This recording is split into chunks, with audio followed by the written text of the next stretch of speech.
Anglo American Platinum's posted lower profit.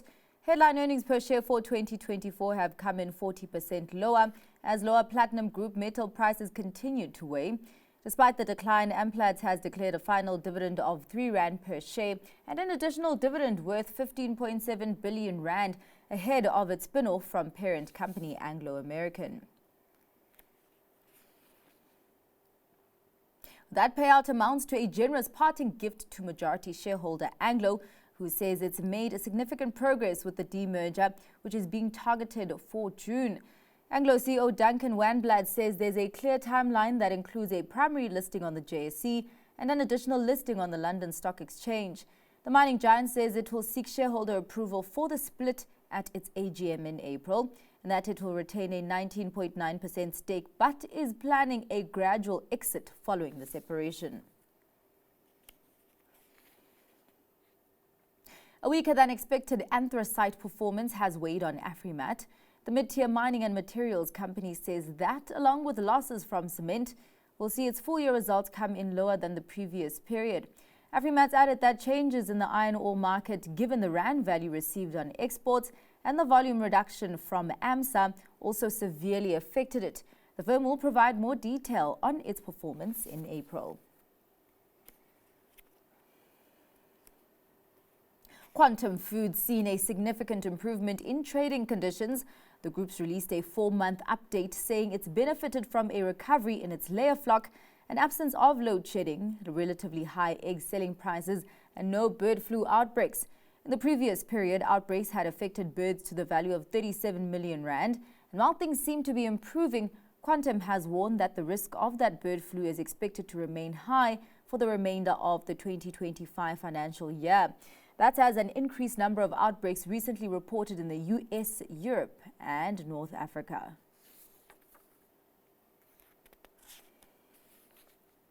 CA says it's growing its portfolio. The fast-moving consumer goods collective is set to acquire a 35% stake in Tradco, which it's described as market solutions business based in Kenya. Tradco also offers logistics, warehousing and distribution solutions and has operations and partnerships across multiple East African countries. CA Sales has not shared the deal's value. With just 2 days to go to Wednesday's national budget, market views have diverged on whether tax collections will undershoot or overshoot October's budget estimates. In October's medium-term budget, Finance Minister Enoch Godongwana said revenue for the current fiscal year was expected to come in 22 billion rand below last February's budget estimates. This was because of a weaker-than-expected fuel levy and import VAT collections.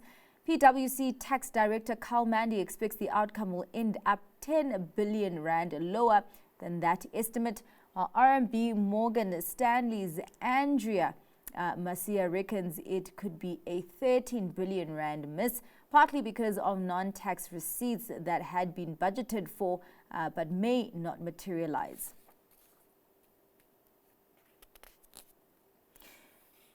In international news, South Korea's Data Protection Authority said new downloads of the Chinese AI app DeepSeek had been suspended in the country over data privacy concerns. But the same day saw shares in a Tencent jump on news it was integrating the new app into its messaging apps. Here's more detail in this report. New Chinese AI model DeepSeek is drawing concern and excitement depending on where you are. On Monday, South Korea's data protection watchdog said it was suspending downloads of the app. The regulator said it took action after DeepSeek admitted failing to take into account some rules on the protection of data privacy. Officials said downloads would be permitted again once the app was in compliance.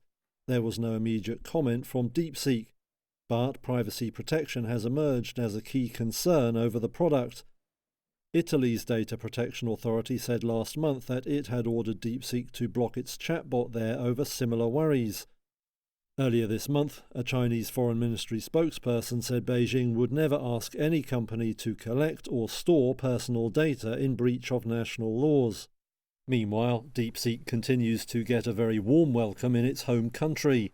Chinese tech giant Tencent saw its Hong Kong-listed shares up over 3% by mid-afternoon Monday.